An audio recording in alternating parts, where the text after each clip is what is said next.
خواہش کے سانپ کو ابتدا ہی میں مار دینا چاہیے۔ اگر دیر کرو گے تو یہ بڑھتے بڑھتے اژدہا بن کر تمہارے قابو سے باہر ہو جائے گا۔ لوگوں کے خدا سے رابطے کے طریقے پر انہیں مت پرکھو۔ ہر کسی کی عبادت کا اپنا طریقہ ہے۔ خدا ہمارے الفاظ نہیں بلکہ دلوں کی گہرائی دیکھتا ہے۔ رشتے کبھی قدرتی موت نہیں مرتے، ان کو ہمیشہ انسان مارتا ہے۔ نفرت، نظر اندازی اور غلط فہمی سے بد مزاج اور بد اخلاق آدمی کے پاس کبھی بھی اپنی حاجت لے کر مت جاؤ۔ یاد رکھو، جب تک تمہیں اپنی بخشش کا یقین نہ ہو، کسی گنہگار کا مذاق نہ اڑاؤ۔ خدا جب کسی بدبخت انسان کو دکھ دینا چاہے تو وہ بدقسمت ناشکری کا راستہ اختیار کر لیتا ہے۔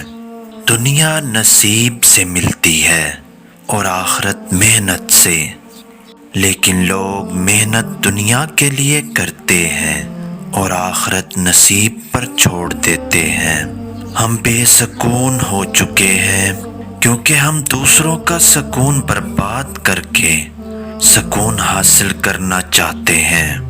دل سے کدورت نہ نکلے تو سکون حاصل نہیں ہوتا۔ حکیم لقمان نے کہا، دنیا میں بہترین دوا محبت اور عزت ہے۔ اگر آرام نہ آئے تو دوا کی مقدار بڑھا دو۔ پیچھے مڑ کر مت دیکھو، کوئی نہیں جانتا کہ دنیا کیسے شروع ہوئی، اور مستقبل کے بارے میں بھی نہ ڈرو کیونکہ کچھ باقی رہنے والا نہیں۔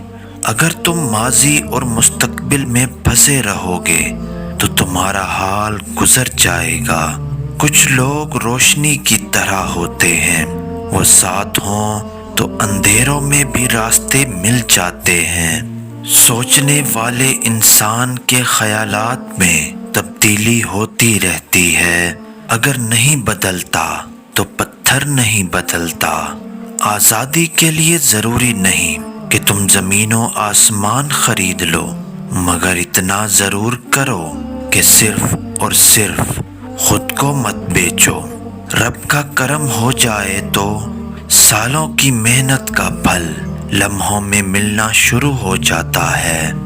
یاد رکھو، آپ کے اچھے وقت کے وہی مستحق ہیں جنہوں نے برے وقت میں آپ کا ساتھ نہ چھوڑا تھا۔ تمہارا لباس بے شک خراب سلوٹوں بھرا ہو، کوشش کرو تمہاری روح ہمیشہ صاف ستھری اور پاکیزہ رہے۔ دکھ میں پچھتاوے کے آنسو نہ بہاؤ، کیونکہ تم وہ خوش نصیب ہو جسے اللہ نے آزمائش کے قابل سمجھا۔ جب آپ دل سے کسی کی مدد کرتے ہو تو آپ کو یہ کہنے کی ضرورت نہیں پڑتی کہ میرے لیے دعا کرنا۔ یقین کریں، اس وقت جو دعا اس کے دل سے نکلے گی وہ کبھی رد نہیں ہوگی۔